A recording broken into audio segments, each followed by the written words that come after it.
शिक्षा तो तुम स्वयं ही अपने को दोगे। स्वामी विवेकानंद। शिक्षा का अर्थ है उस पूर्णता की अभिव्यक्ति जो सब मनुष्यों में पहले से ही विद्यमान है। शिक्षा किसे कहते हैं? क्या वह पठन मात्र है? नहीं। क्या वह नाना प्रकार का ज्ञान अर्जन है? नहीं, यह भी नहीं। जिस संयम के द्वारा इच्छा शक्ति का प्रवाह और विकास वश में लाया जाता है और वह फलदायक होता है, वह शिक्षा कहलाती है।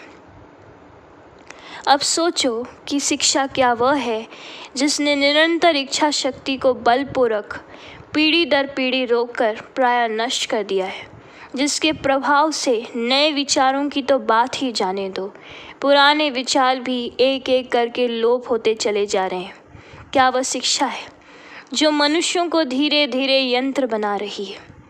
वास्तविक शिक्षा की तो अभी हम लोगों ने कल्पना भी नहीं की है। हम इसे मानसिक शक्तियों का विकास, केवल शब्दों का रटन मात्र नहीं, अथवा व्यक्तियों को ठीक तरह से और दक्षतापूर्वक इच्छा करने का प्रशिक्षण देना कह सकते हैं। बालक अपने को स्वयं ही शिक्षा देता है। तुम मेरी बातें सुनने आए हो। घर जाकर तुमने जो कुछ यहाँ सीखा है तथा यहाँ आने के पूर्व तुम्हारे मन में जो था, उन दोनों का मिलन करो। तब तुमको पता लगेगा कि यही बात तो तुमने भी सोची थी। मैंने तो केवल उस बात को प्रकट मात्र किया है। मैं तुमको किसी बात की शिक्षा नहीं दे सकता। शिक्षा तो तुम स्वयं ही अपने को दोगे। मैं तो शायद तुमको अपने उस विचार के प्रकट करने में सहायता ही दे सकूँगा। कोई भी किसी को कुछ नहीं सिखा सकता। जो शिक्षक यह समझता है कि वह कुछ सिखा रहा है, सारा गुड़ गोबर कर देगा। वेदांत का सिद्धांत है कि मनुष्य के अंदर में ज्ञान का समस्त भंडार निहित होता है। एक अबोध शिशु में भी केवल उसको जागृत कर देने की आवश्यकता है, और यही आचार्य का काम है।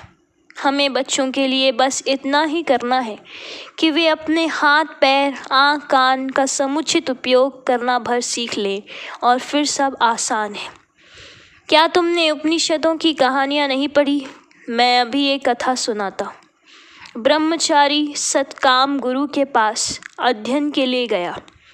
गुरु ने उसे गाय चराने जंगलों में भेज दिया। गाय चरते चरते कई वर्ष व्यतीत हो गए। गायों की संख्या भी दुगनी हो गई। तब सतकाम ने आश्रम लौट चलने का विचार किया। मार्ग में एक वृषभ, अग्रि तथा कुछ अन्य प्राणियों ने सतकाम को ब्रह्म ज्ञान का उपदेश दिया। जब शिष्य आश्रम में गुरु को प्रणाम करने पहुंचा, तो गुरु ने उसे देखते ही जान लिया कि उसने ब्रह्म ज्ञान प्राप्त कर लिया है। इस कथा का सार यही है कि सच्ची शिक्षा सर्वदा प्रकृति के संपर्क में रहने से ही प्राप्त होती है।